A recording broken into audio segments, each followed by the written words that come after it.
ইন্নাল হামদালিল্লাহ ওয়াসসালাতু ওয়াসসালামু আলা রাসূলিল্লাহ আম্মা বা'দ।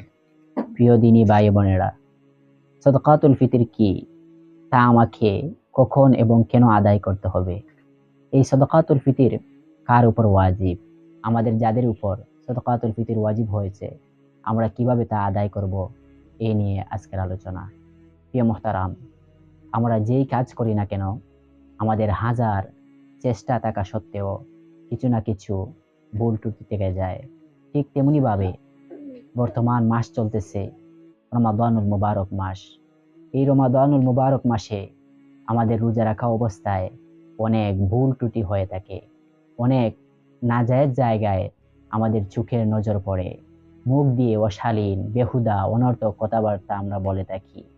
এসব থেকে আমাদেরকে পবিত্র করার জন্য আল্লাহ সুবহানাহু ওয়া তাআলা আমাদের উপর সাদাকাতুল ফিতর ওয়াজিব করেছেন।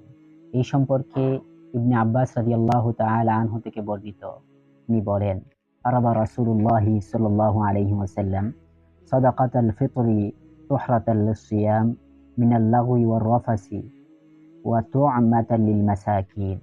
রাসূলুল্লাহ সাল্লাল্লাহু আলাইহি ওয়াসাল্লাম আমাদের উপর সাদাকাতুল ফিতর ওয়াজিব করেছেন রোজাকে অনর্থক কথাবার্তা ও অশ্লীল কার্য থেকে পবিত্র করার জন্য। প্রিয় মুহতারাম, এখন আসুন মূল মাসালায়। এই বছর সাদাকাতুল ফিতরের পরিমাণ কত? এই বছর অন্যান্য বছরের ন্যায় উম্মুল মাদারিস থেকে ফতোয়া আসছে, সাদাকাতুল ফিতরের সর্বনিম্ন হলো 110 টাকা আর সর্বোচ্চ হলো 2805 টাকা। তাছাড়া হযরত আবু সাঈদ খুদরী রাদিয়াল্লাহু তাআলা আনহু তিনি বলেন, আমরা রাসূলুল্লাহ সাল্লাল্লাহু আলাইহি ওয়াসাল্লামের জামানায় একসা পরিমাণ খাদ্য ভুট্টা, জব বা খেজুর অথবা একসা পরিমাণ খাদ্য পনির বা কিশমিশ দ্বারা ফিতরা আদায় করতাম। উল্লেখিত হাদিসের মধ্যে যে কোনো একটার দ্বারা ফিতরা আদায় করার সুযোগ রয়েছে, যাতে প্রত্যেকেই নিজ নিজ সামর্থ্য অনুযায়ী সে সাদাকাতুল ফিতর বা ফিতরা আদায় করতে পারে। তবে যে ব্যক্তির খেজুর অথবা কিশমিশ দ্বারা ফিতরা আদায়ের সামর্থ্য আছে, তার জন্য উত্তম হলো খেজুর অথবা কিশমিশ দ্বারা ফিতরা আদায় করা। ফিতরার পরিমাণ, যদি আপনি খেজুর অথবা কিশমিশ, ভুট্টা, জব দ্বারা ফিতরা আদায় করতে চান, তাহলে তার পরিমাণ হলো একসা, অর্থাৎ 3 কেজি 270 গ্রাম বা তার সমপরিমাণ টাকা। আর যদি আপনি আটা অথবা গম দ্বারা ফিতরা আদায় করতে চান, তাহলে তার পরিমাণ হলো আধা সা, অর্থাৎ 1 কেজি 635 গ্রাম বা তার সমপরিমাণ টাকা। এখন মূল মাসালা হলো, কে একসা পরিমাণে ফিতরা আদায় করবে আর কে আধা সা পরিমাণে ফিতরা আদায় করবে। আমাদের সমাজে ধনী 3 শ্রেণীর আছে। প্রথমত উচ্চ ধনী, দ্বিতীয়ত মধ্যম ধনী, তৃতীয়ত নিম্ন ধনী।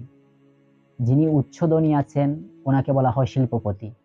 তিনি যদি চান আমি আটা অথবা গম দ্বারা ফিতরা আদায় করব, তাহলে ওনার ফিতরা আদায় হবে না।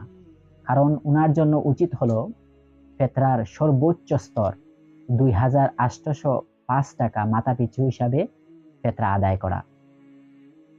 দ্বিতীয়ত মধ্যম ধনী, তিনি যদি চান আমি আটা অথবা গমের সমপরিমাণ টাকা দ্বারা আমি ফিতরা আদায় করব, তাহলে ওনারও ফিতরা আদায় হবে না। কারণ ওনার জন্য নির্ধারিত ফিতরা হলো খেজুর অথবা কিশমিশ এর সমপরিমাণ মূল্য দ্বারা মাথাপিছু হিসাবে ফিতরা আদায় করা। তৃতীয়ত নিম্নধনী, তাদের জন্য নির্ধারিত ফিতরা হলো আটা এবং গম অথবা তার সমপরিমাণ টাকা দ্বারা মাথাপিছু ফিতরা আদায় করা। এবার আসুন, এই ফিতরা কার উপর ওয়াজিব? ঈদুল ফিতরের দিন শুবে সাদিকের সময় যার নিকট 7.5 তোলা স্বর্ণ, 52 ভরি রূপার সমতুল্য অর্থ সম্পদ থাকবে, টাকা পয়সা থাকবে, তার উপরেই সাদাকাতুল ফিতর ওয়াজিব হবে। এখানে একটা বিষয় হলো, যাকাতের ক্ষেত্রে যাকাত ফরজ হওয়ার জন্য নেসাব পূর্ণ হওয়া লাগে, 1 বছর অতিবাহিত হওয়া লাগে, নেসাব পরিপূর্ণ হইতে হয়। কিন্তু সদকায়ে ফিতরের বেলায় উপস্থিত যদি থাকে, তাহলে তার উপরই সাদাকাতুল ফিতর ওয়াজিব হবে। এই সাদাকাতুল ফিতর আমরা কাকে দেব? যাকাত যাদেরকে দেওয়া যায় তাদেরকে সাদাকাতুল ফিতর দেওয়া যায়, অর্থাৎ গ্রামের অসহায় এতিম, গরিব, মিসকিনদেরকে আপনি সদকাতুল ফিতর আদায় করবেন, ফেতরা দেবেন। তবে এই ক্ষেত্রে একটা বিষয় হলো যে আমরা অনেক সময় দেখি, আমার নিজের চোখেও দেখেছি, যে যাদের উপর ফেতরা ওয়াজিব হয়েছে, অনেকে বাড়িতে আসে ফেতরা নেওয়ার জন্য। আমরা কি করি? যাদের উপর ফেতরা ওয়াজিব হয়েছে, যাদের উপর ফেতরা ওয়াজিব হয়েছে, আমরা তাদেরকে 10-20 টাকা এভাবে দিয়ে থাকি। আসলে এটা সুন্দর নিয়ম নয়। যারা ফেতরা খায় আর আমরা যারা ফেতরা দেব, অবশ্যই চেষ্টা করব নিজের ফেতরাটা একজন মানুষকে দেওয়া। যদি একজন মানুষকে দেওয়া হয়, তাহলে যেই টাকাটা আপনি দিলেন, এই টাকাটার দ্বারা সে কিছুটা উপকার হাসিল করতে পারবে। সে কোনো কিছু কেনাকাটা করতে পারবে। ঈদের সময় সে ঈদের জন্য কিছু কেনাকাটা করতে পারবে। আল্লাহ রাব্বুল আলামিন আমাদেরকে যাই বললাম এর উপর আমল করার তৌফিক দান করুন। আমিন।